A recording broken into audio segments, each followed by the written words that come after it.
Samuel Eto'o, ¿cuándo vuelve Samuel Eto'o?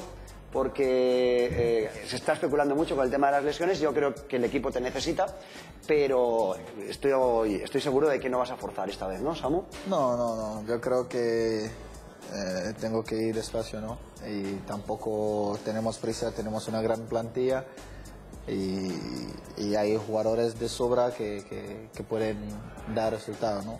Entonces, ¿pero tienes las mismas ganas que la otra vez de volver? ¿O te ha servido de experiencia decir, no, hasta que no esté absolutamente al 100 no voy a pisar? Tengo muchísimas ganas, pero lo que pasa es que tengo que pensar un poco en mí, ¿no?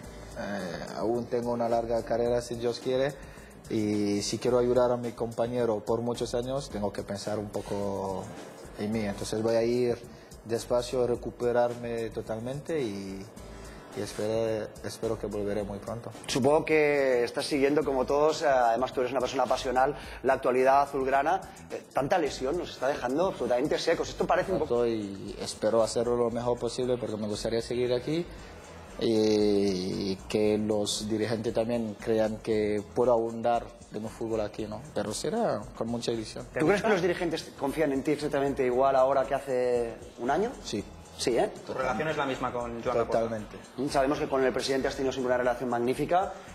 No ha afectado para nada que dijera pues, que tenías problemas personales en una entrevista de radio. No te sentó mal porque se ha especulado mucho, ¿no? Nada. Que si me ha sentido mal o no, tampoco lo voy a salir porque es un amigo y tengo la confianza de llamar a Presi y decir, hey, Presi, esto. Y es una confianza que me he ganado demostrándolo como soy, ¿no? Pero yo digo, él como amigo lo dijo y yo también le entiendo, ¿no? Porque lo que yo pueda tener le afecta a él. Y a pesar de todo, le digo siempre gracias porque siempre me ha apoyado. Lo que sí es cierto es que, Javier, los que conocemos a Samuel Eto'o sabemos perfectamente... Mentalidad ganadora y goles, ¿cómo lo ves a Messi, no? Porque a nosotros, por ejemplo, en los entrenamientos de él se veía esa progresión, pero recién ahora lo está pudiendo plasmar en el campo. ¿Ustedes también perciben que está siendo una figura de crack mundial? Ya lo ha dicho, es el número 1 del mundo, lo ha dicho antes. El chaval hoy es el número 1 del mundo. Yo ya lo comentaba que Leo va a llegar. Y no solo por lo que está haciendo adelante, pero Leo ha entendido lo que nosotros, compañeros, valoramos más, ese trabajo defensivo. Y si ves a Leo, va a recuperar los balones casi en nuestra área. Y eso es el mejor gol que puedes dar a un compañero. Y por eso he dicho, el chaval ha llegado a un nivel... donde... Por lo tanto, perdona, Samu, ¿estás de acuerdo con Cruyff cuando dice que los delanteros tienen que presionar arriba porque si no es muy difícil que el Barça pueda mantener el ritmo? Ese juego de Barça, si recuperamos siempre el balón, no toca al jugador. Sí, claro.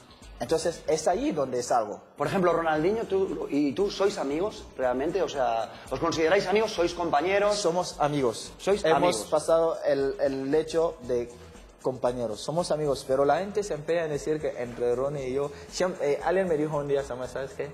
Hay un feo y un guapo. Y eso es así, y siempre lo habrá. Y entre Ronnie y yo siempre van a intentar meter... Si yo te digo ahora que elijas a los 5 mejores jugadores del mundo, ¿eliges a Ronaldinho o no, Samu? Claro. ¿Sí? Claro. ¿Cuáles serían para ti los 5 mejores? Aparte de todos mis compañeros que para mí son los mejores del mundo, hoy en día, si me dices hoy en día, con los partidos que llevan haciendo, el número 1 para mí es Leo. Leo Messi. Leo. El número 2 es Andrés. Andrés Está en un momento, bueno, lleva 2 años brutal. Y luego te llevo a Ronnie, te llevo a Henry, te llevo a Víctor. Y yo hoy no me veo entre los 5 mejores. ¿No te ves a ti mismo? No, porque llevo... ¿Y no te molestó que Ronnie no te eligiera? O sea, no, para nada. Ronnie tendrá su razón y yo no. Yo hoy llevo casi 9 meses sin jugar a fútbol. ¿Y cómo quiero jugar a fútbol? Aunque tengo nombre, no quiero ser el jugador que juega porque se llama Samuel Eto'o, no. Quiero que digan, es el mejor porque lo demuestra en el campo. Es el mejor porque lo demuestra en el campo y porque está demostrando aquí en la ronda que es un tío maduro, mucho más adulto, ¿no? Samu, ¿qué opinas del tema de las salidas nocturnas, del código interno? ¿Te ha hecho daño escuchar todas estas cosas? Porque los que conocen también a Samu saben que bebe agua, yo siempre lo he dicho, y es un tipo que no lo veréis por las noches, pero ya sé que no es tu caso, pero cuando oyes hablar a la gente de las salidas nocturnas... Yo creo que la equivocación de todos nosotros es decir, hacemos el código interno porque los jugadores salían demasiado, porque los jugadores tenían muchos excesos. No, yo digo, somos chavales jóvenes que hemos tenido la suerte de triunfar en nuestro mundo con todo lo que lleva, ¿no? Y hay unos que son más alegres que otros y que necesitan esto. Mientras un jugador sabe que esto es la raya, mañana tengo un partido, dentro de 2 días tengo un partido, no tengo por qué salir, tengo que concentrarme, no hay ningún problema. Pero Samu, tú eres un hombre racial de carácter, un hombre que se cuida. Si tú ves a un compañero llegar en mal estado a un entreno justo antes de un partido, ¿eres de los que es capaz de cogerle del pecho y decir qué coño estás haciendo? Normal, ¿no? ¿O no? Normal, Sí. porque el primero es para el bien de él, antes de pensar en nosotros, ¿no? Yo creo que todos jugamos a fútbol para triunfar, pero también para el pan de nuestros hijos, ¿no? Yo creo que el que se está matando solo es él. Entonces, si le quieres, le vas a ayudar, le vas a decir, compañero, ¿dónde vas? Antes de pensar en el grupo, le dices, te estás equivocando.